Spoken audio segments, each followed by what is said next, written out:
Ouais, donc on va poursuivre ce dossier d'enquête sur le déclin de Donald Trump. Je vous rappelle encore une fois qu'il a 79 ans. On a vu évidemment Donald Trump dormir en direct plusieurs fois. Mais il y a un autre point qui est extrêmement intéressant, hein, qui est devenu plus flagrant depuis le 11 septembre dernier. On se rappelle, c'était lors de cette cérémonie Mmh. à New York que ça nous avait vraiment frappé. Mais en faisant mon travail, je suis retombé sur cette photo de Donald Trump lors de son premier voyage officiel lorsqu'il était parti justement du côté du Moyen-Orient. On a cette photo vas-y, au début de sa présidence, Thomas, où on va voir qu'il y avait déjà quelque chose qui était en train Mmh. d'apparaître au niveau de sa bouche. Et pourquoi on parle de la bouche de Donald Trump ici, et donc cette nouvelle posture lorsque il est au repos, hein? Ces photos-là que Thomas est en train de vous montrer, ce sont des photos récentes et qui ne sont pas truquées d'une manière ou d'une autre. D'accord? Elles viennent de journalistes identifiés. C'est la bouche de Donald Trump. Parce que nous ne sommes pas médecins, mais de véritables médecins, hein. On va en parler tout à l'heure. De véritables médecins ont mis en avant le fait que c'est un symptôme très fréquent chez quelqu'un qui a eu une forme d'attaque, des mini-strokes par exemple, donc donc il y a eu plusieurs attaques. Et pourquoi c'est intéressant? C'est parce que Donald Trump presse accidentellement, le 27 octobre, accidentellement, parce que quelques semaines avant, justement, suite aux questions et cette volonté de transparence de l'administration Trump, il y a eu, on va y revenir, la publication d'un rapport du médecin de Donald Trump sur son état de santé. On se rappelle, il était allé passer sa visite annuelle pour la deuxième fois de l'année, À Walter Reed. mais c'était sa visite annuelle pour la deuxième fois de l'année à Walter Reed, qui est donc l'hôpital militaire qui est en charge de la santé des présidents. Et il y avait eu un rapport qui avait été publié qui concluait que Donald Trump était un être en excellente santé. Et le 27 octobre, donc, il est à bord d'Air Force One et au milieu d'une conversation, suite à une question d'une journaliste ou d'un journaliste, il révèle que parmi ses examens, comme si c'était quelque chose de normal, alors que ça ne l'est pas, hein, c'est le point le plus intéressant, il a passé un IRM. On va écouter Donald Trump. You go on one of these. The readout for Walter Reed mentioned advanced medical imaging. Did you get an MRI? Can you tell us what I that did. was? I got an MRI. It was perfect. Yeah. Can you tell I us mean, what- I gave you the full results. We had an MRI, and in the machine, the whole thing, Yeah. and it was perfect. Yeah. Can you say what in particular they were? You could ask the doctors.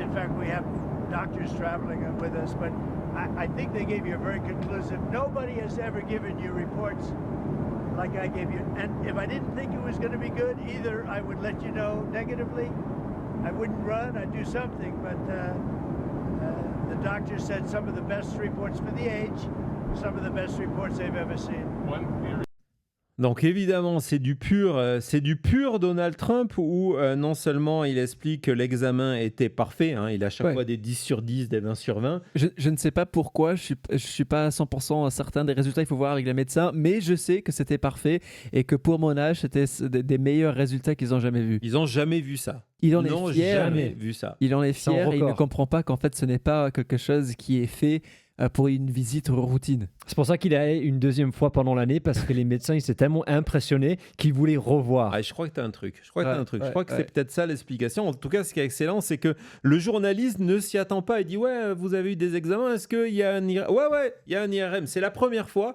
que Trump, parce que ça ne figure pas dans le rapport, qui dit non, de toute façon, on vous a donné le rapport. Non, ça n'y est pas dedans, que Donald Trump, président des États-Unis, a passé un IRM. Et deuxième fois, il va en reparler, c'est le 14 novembre. donc c'est il y a 14 jours, il y a récemment, où on va lui demander, mais cette IRM, c'était pourquoi quand même, hein, c'est un sujet important, c'est la santé du président des États-Unis qui a 79 ans, dont l'aspect désormais du visage au repos ressemble à ça. Réponse de Donald Trump. If we denuclearize. Mr. President, could you tell us why you needed to get an MRI? I understand that the results were good, but what was it for? Because it's part of my physical. Getting an MRI is very standard. Well, you think I shouldn't have it? Other people got it. Typically, an MRI I had is an some MRI. specific part of your body. Here's what the story is. I had an MRI. The doctor said it was the best result he has ever seen as a doctor. That's it. But I had an MRI as part of my standard yearly, or I think they do it every 2 years, but I have the physical every year, and the result was outstanding. Was it your brain? Did you or know? your heart? I have no idea what they analyzed, but whatever they analyzed it well, and they said that I had as good a result as they've ever seen. Now, the other thing I took, as you know, very advanced test on mental acuity, because I think a president should have to do that. And as you probably heard, I aced it. I got a perfect score. I got the highest score. I got a perfect score. And the only reason I tell you that is it's one subject, unlike Biden and others, that you can take off your plate. The question on nuclear testing, just being very specific. Donc là, Trump est en train de nous dire qu'il a eu le meilleur, évidemment dans l'histoire de la médecine et de l'humanité, le meilleur IRM possible. Et quand on lui demande, mais c'est un IRM de quoi? Je sais pas. Je ne sais pas, je ne sais pas, je suis pas au courant. Vous avez Je suis pas plus médecin, de détails normal.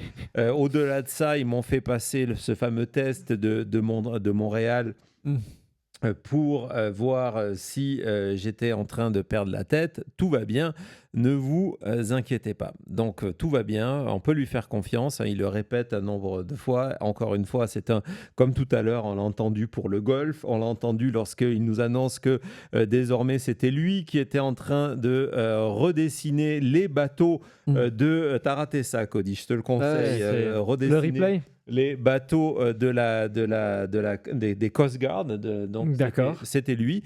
Donc voilà, tout va bien. C'est le meilleur. Il ne comprend pas pourquoi on lui pose la question. Il répète plusieurs fois que voilà, c'est normal. Tu vas au médecin, il te pèse, il écoute ton cœur et il te fait passer par un MRI. C'est normal. C'est normal. Ça fait partie de la visite annuelle que je viens de passer 2 fois et qu'on doit passer tous les 2 ans. Mais c'est normal. Ça doit le faire. Cette réponse-là, et ça c'est aussi nouveau parce que généralement les médecins, surtout lorsqu'ils sont des références, ne rentrent pas dans le débat tant qu'ils n'ont pas accès au dossier, ne rentrent pas dans le débat de la santé du président des États-Unis, sauf là. C'est tellement énorme que Jonathan Rayner, Dr. Jonathan Rayner, en a parlé. Donc, qui est le Dr. Jonathan Rayner? Vous le voyez, c'est dans des circonstances extrêmement particulières. Il est en train de prononcer un discours en hommage à Dick Cheney. Pourquoi? Parce que Dick Cheney, c'est un des aspects que l'on ne connaît pas.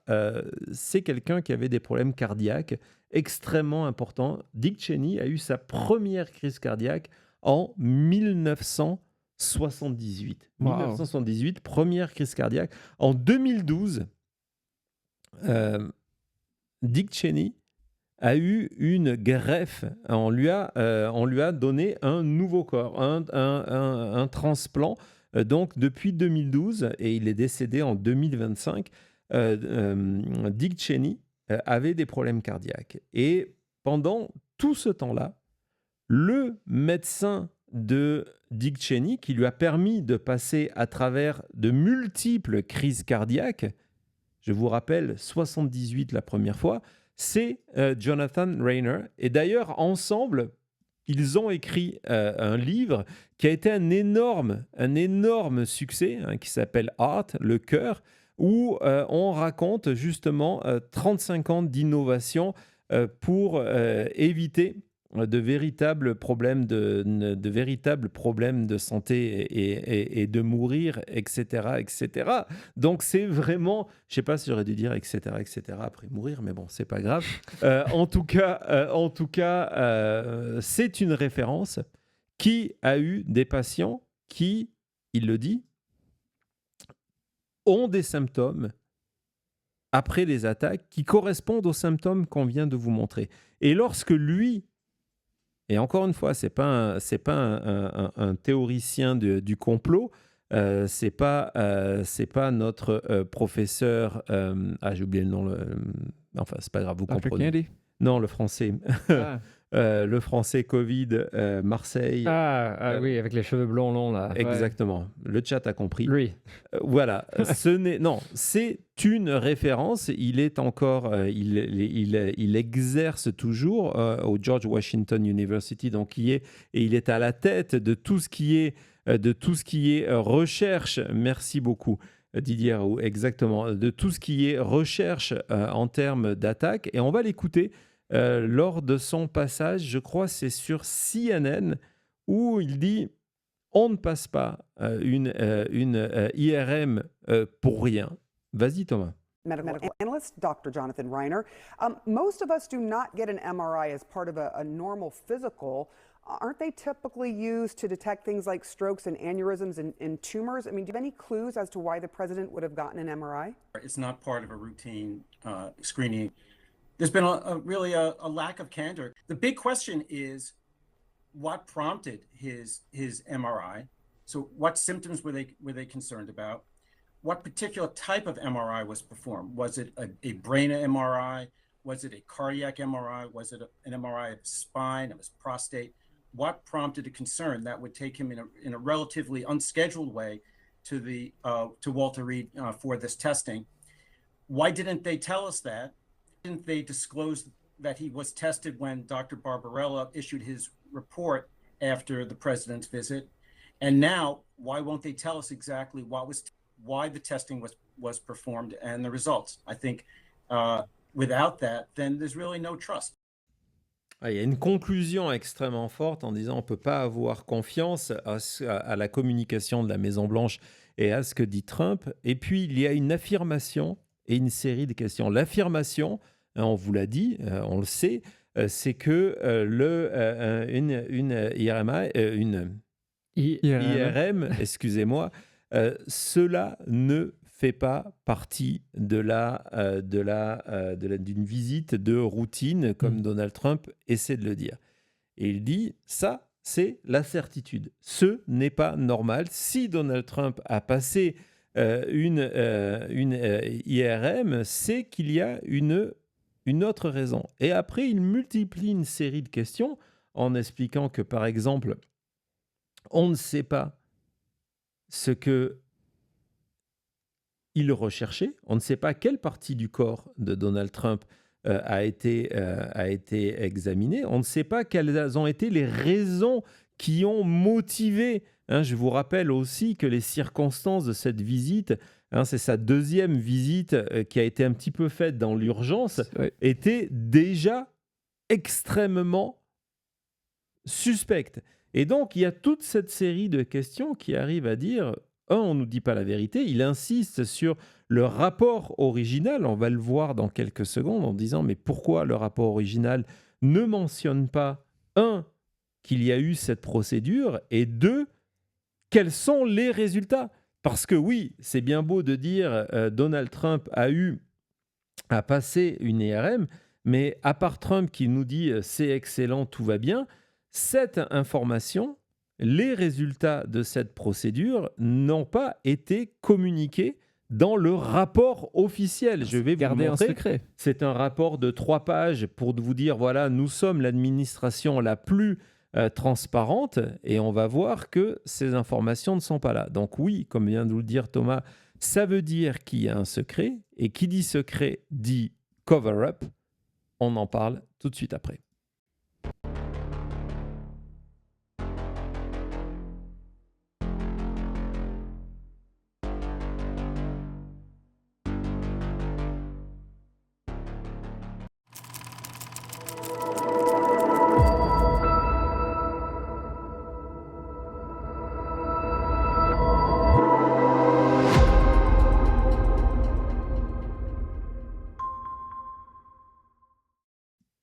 Merci beaucoup à tout le monde qui est là et merci à tout le monde pour leur analyse scientifique, très scientifique dans le chat. Il n'y a aucune blague mal placée sous la ceinture, Non. rien comme ça. Pas du tout, surtout Jamais. pas. Surtout pas de Jamais. Bruno qui est dans le chat. Il est vraiment sage et sérieux, comme on l'aime. Merci beaucoup pour le doublé de Marie-Ange. Donc merci Marie-Ange pour ton soutien. Merci à tout le monde qui nous a aidé à dépasser les 1000 pouces. Et donc pour fêter, Bravo. 5 cadeaux de la part de Louise dans le chat Bravo, pour Louise. vous. Donc Merci, Louise. merci Louise pour ton soutien. Et on n'est plus qu'à 3 abonnés pour les 42 740. Et d'ailleurs, tout à l'heure, tu devrais, quand tu vas revoir l'émission en replay, parce que tu n'as pas le choix, voir qu'on a offert un abonnement à maintenantmedia.com à Oui. quelqu'un qui nous a fait une super blague tout à l'heure. Je ne me rappelle plus c'était quoi les circonstances, je ne me rappelle plus c'était quoi la Si, blague. si, Peut-être je c'était, devrais aller passer un IRM moi-même. Non, je la ressens. Peut-être regardez le replay avec moi, comme ça on verra ensemble. Ouais. C'était par rapport à Trump. Tu verras, à un moment, il nous explique ce qu'on Il disait qu'il a dessine. raté les bateaux, qu'il a refait les bateaux. Et il y a quelqu'un qui nous a expliqué que il ne dessine pas. C'est quelqu'un qui a vu aussi les éditions spéciales d'Epstein. Ouais, exactement. Donc ça, c'est pour toi. Merci encore une fois, Louise. Toujours très, très, très sympa ces cadeaux vers la communauté. Puis ça permet aussi de faire de larges vagues d'emojis Et dans le chat. d'ailleurs, vous avez l'emoji de Jessica aujourd'hui. Je sais que plusieurs d'entre vous l'avez utilisé pour lui dire bienvenue dans le chat. Et demain, la prochaine émission plutôt, voilà l'emoji que vous voyez à l'écran sera disponible. Notre emoji est maintenant un média le cœur, le monde, vous, en Noël, Ouais. pour les fêtes, disponible lors de la prochaine émission. Ouais, et puis on en a plein d'autres qui arrivent, mais voilà, hein, ça va être Noël sur Maintenant Média. Thomas, ce que je te propose, parce que je suis assez persuadé que tu vas en faire une vidéo, c'est un petit jingle et puis on va explorer le secret, le grand secret, celui des problèmes de Donald Trump. À tout de suite.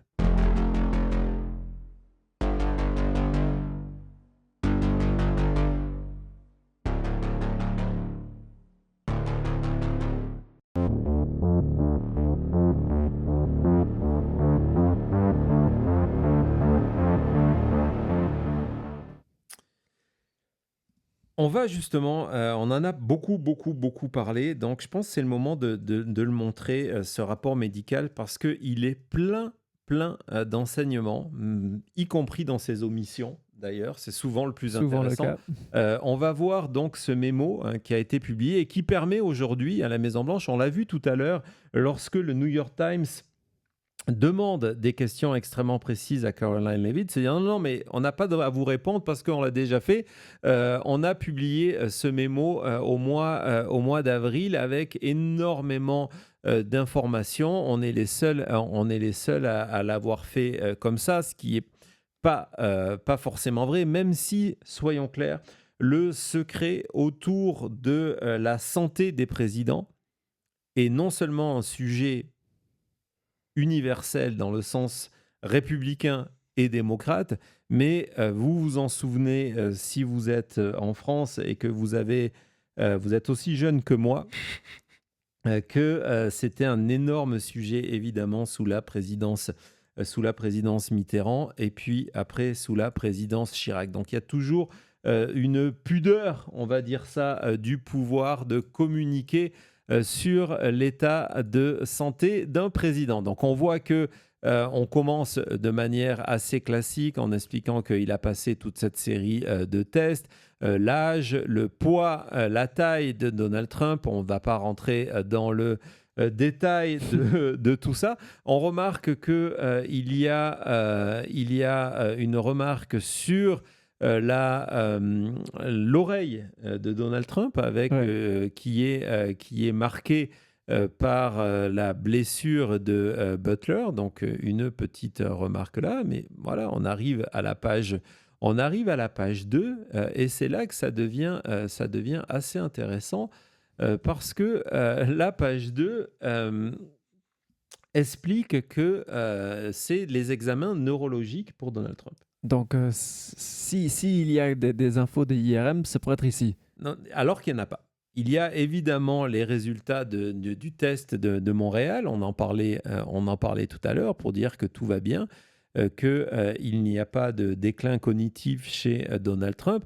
Et puis, on vous parle de l'absence de symptômes qui correspondent d'habitude à des problèmes neurologiques. On vous parle de problèmes d'équilibre. Hein, vous voyez le terme de balance. Ouais. Motor function. Exactement. Gait, c'est marcher. On va y revenir. Exactement, de démarche, etc., etc. On va y revenir tout de suite avant de revenir dans ce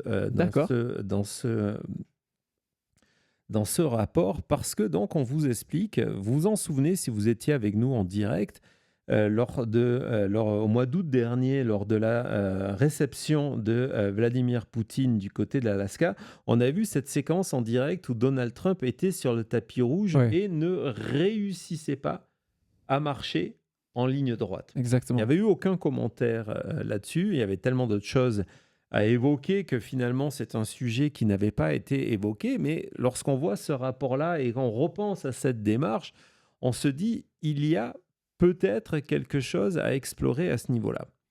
C'était au mois d'août. On va regarder de manière plus récente et on va partir de ce... Non, on va commencer par la 2, Thomas, excuse-moi. C'est lundi soir. Lundi soir.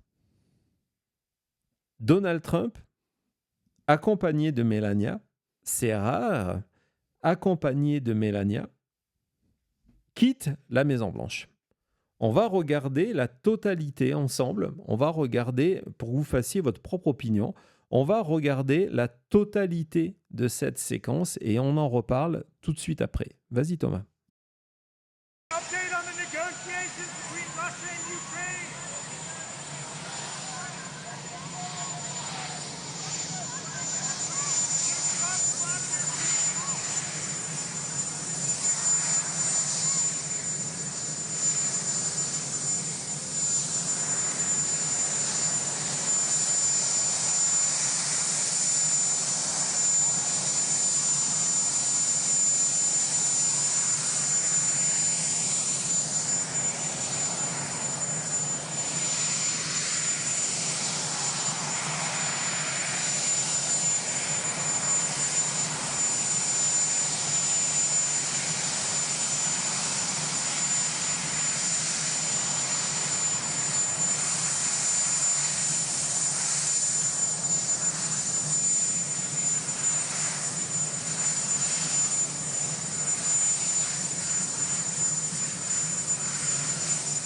Alors, Thomas, tu vas nous la mettre en fond pendant qu'on parle de cette vidéo. On ne va pas tirer de conclusion sur cette vidéo. Je vais vous donner des conclusions et des éléments d'analyse qui ont été donnés par certains, mais on va, justement, ce que nous dit Nathalie, c'est ce que certaines personnes qui suivent Donald Trump nous disent qu'en fait, la présence de Melania, c'est pour l'aider à marcher actuellement, pour le remettre au sens propre et pas au sens figuré ici dans le droit chemin. Mais voilà, je ne sais pas, je ne suis pas de médecin, vous n'êtes pas de médecin dans le chat, mais regardons cette vidéo ensemble. Et je ne sais pas si tu as des choses à dire, Thomas. Non, vas-y. C'est intéressant de dire déjà, tout est planifié. Ce genre de moment, on sait très bien que Trump va devoir traverser la pelouse jusqu'à l'hélicoptère. Et on sait très bien qu'il va y avoir des photographes et tout ça. Donc de dire peut-être, voilà, on va s'accrocher à Melania qui a déjà la vie dure parce qu'elle marche en louboutin à travers la pelouse. Et il pleut. Voilà, mais moi, c'est le moment qui m'a frappé, c'est le moment juste avant qu'ils arrivent vers le photographe. C'est là, tu te dis, ok, ça va, il regarde à droite et regardez comment après... Il part un peu à gauche, Melania le remet à droite. Ça, on dirait vraiment, c'était l'exemple que tu nous as cité, le tapis rouge avant le meeting avec Poutine. Ce moment-là est extrêmement troublant. Et si vous avez vu son pied, regardez son pied, vous allez voir comment, au lieu d'être droit, il tourne et il rentre vers l'intérieur. On le voit là, voilà, on voit, c'est juste un petit peu avant, on voit son pied rentrer sur le côté. Et pourquoi je vous parle de ça? Parce que quelques jours plus tôt, Et encore une fois, le Drudge Report en a parlé, hein, ça fait partie des médias américains qui en ont parlé. Il y a eu des images extrêmement troublantes, partagées en plus par Margot Martin, qui est celle qui est responsable de documenter au quotidien la vie de Donald Trump pour en faire des séquences sympas proposées sur les réseaux sociaux. Ce moment, on a vu d'abord, dans un premier temps, on a vu des images partagées par la Maison-Blanche de Donald Trump en train de lancer un ballon de football américain à son petit-fils, le fils de Ivanka et Jared Kushner. Donc ça, c'est l'image officielle, Donald Trump qui est en train de lancer. Ça rappelle un petit peu les images de Kennedy, hein, qui jouait avec John, etc., etc. Et puis, le lendemain, Margot Martin propose cette séquence-là. On va faire le même exercice, Thomas. Tu vas nous le montrer, on va vous le montrer, le chat, et dites-nous ce que vous en pensez. Vas-y, Thomas. Update on the negotiation.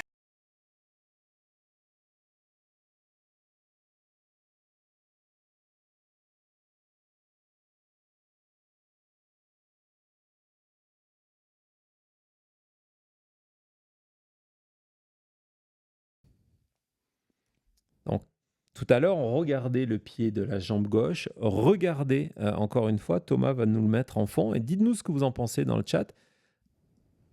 Hop, oh. Là, il n'y a pas l'excuse de la pelouse. Et regardez même après ça, comment on dirait qu'il a la main. C'est une petite pente, mais on dirait que parce qu'il n'a pas son élan, il a du mal à même prendre ses premiers pas. Ouais, c'est troublant, hein. Ah, mais c'est surtout le premier pas, juste celui qui va venir juste après, dès qu'il commence à monter. Vous voyez vraiment, la jambe ne plie pas, c'est le genou ou quelque chose, mais il y a vraiment ce truc de sa jambe ne veut pas. Exactement. Donc, on va voir le Drudge Report qui en a parlé. Donc, autant le mettre en avant sur ce moment-là. Et évidemment, si on vous en parle, c'est parce que dans le rapport présidentiel, On avait cité exactement ça. Ouais. ce genre de choses, c'est décrit comme étant des symptômes de problèmes neurologiques. Hein, c'est pas juste on vous en parle parce que ce sont des images qui sont extrêmement fortes. Regardez, Thomas vous montre ça, ce deuxième paragraphe où on parle de réflexe moteur, de démarche et d'équilibre, en disant il n'y a aucun problème à ce niveau-là. On voit, alors peut-être que c'était la vérité au mois d'avril, d'accord ? Mais on voit que c'est devenu le cas aujourd'hui. Je vais vous montrer, et Thomas, tu peux le mettre en coupant le son, directement, une rare vidéo, non pas vue de dos cette fois-ci, mais vue de face, où Donald Trump, sur un terrain de golf, vous allez me dire c'est normal, il passe un tiers de son temps sur des terrains de golf, donc Donald Trump sur un terrain de golf qui sort d'un quart de son carte de golf, et regardez encore une fois. Ouais. C'est encore du mal avec la jambe qui part d'un côté quand lui veut aller de l'autre. Exactement.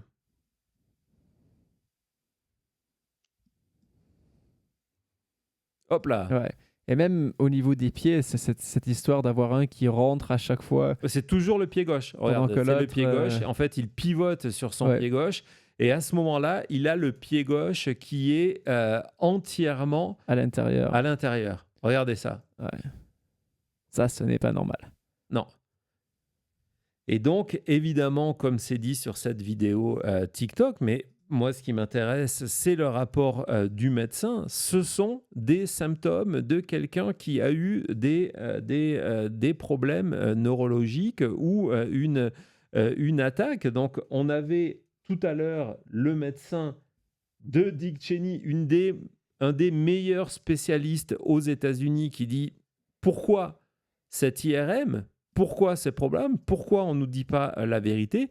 Il y a un autre médecin, on va voir, un autre docteur, qui est allé récemment, il y a 2 jours, sur cet ensemble de questions, en se disant, mais regardez, on est sûrement, il y a de quoi s'inquiéter sur le déclin cognitif de Donald Trump. On va regarder le document, le résumé de l'interview en disant regardez, il y a de quoi. Et donc, ça, on On rebondit. recite cette statistique de Trump qui est moins présent et qui a moins d'apparence publique en disant que voilà, il y a des raisons pour avoir ces inquiétudes par rapport à sa santé. On arrive à donc Vin Gupta, qui est vraiment aux États-Unis quelqu'un d'extrêmement reconnu, extrêmement populaire, et en expliquant encore une fois, ce n'est pas normal cette IRM. Il y a une raison, et le fait que on essaye de nous la cacher, rien que ça, c'est inquiétant. Donc on prend ces images, et ça, dans le rapport médical, il y a une raison de douter de ce rapport médical. Hein, vraiment.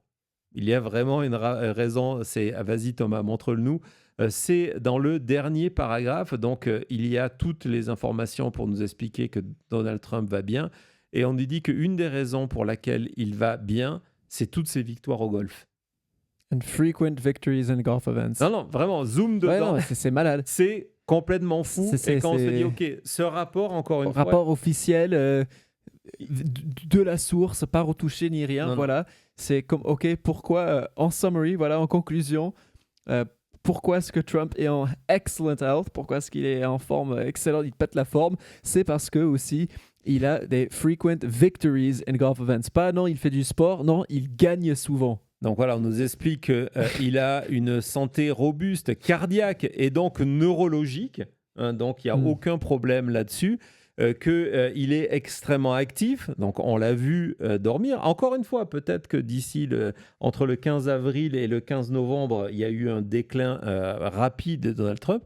Tout est possible, mais de conclure que la meilleure preuve de tout ça, ce sont ses victoires au golf, on se dit, OK, ce rapport, il a été écrit pour qui? Et par Pour qui Trump. Oui. Ouais, Ouais. par qui ça rappelle pendant la campagne le fait qu'il avait sa première campagne où il avait dicté le rapport médical à son Ouais. médecin. On avait fait un sujet. Oui, Un même il sujet est allé dessus. se vanter sur, je me souviens plus quelle émission télé, en disant ouais, je lui ai dit, je mesure ça, je fais ce poids-là, voilà. Et c'est lui qui m'a écrit tout ça. Et puis il y avait eu, je sais pas si tu étais là lorsqu'on avait fait cette émission, peut-être Thomas tu t'en souviens, peut-être toi tu t'en souviens, la descente de la sécurité de Donald Trump dans le cabinet du médecin pour aller récupérer les dossiers. Ah oui, ça c'était malade. C'était Ça. un dossier fou. Ouais. Ouais. C'était encore un dossier faux. J'ai un dernier élément, si ça vous intéresse, s'il n'est pas trop tard le chat, allez-y, hein, j'ai un dernier élément à vous montrer, un dernier élément troublant. On se retrouve tout de suite après.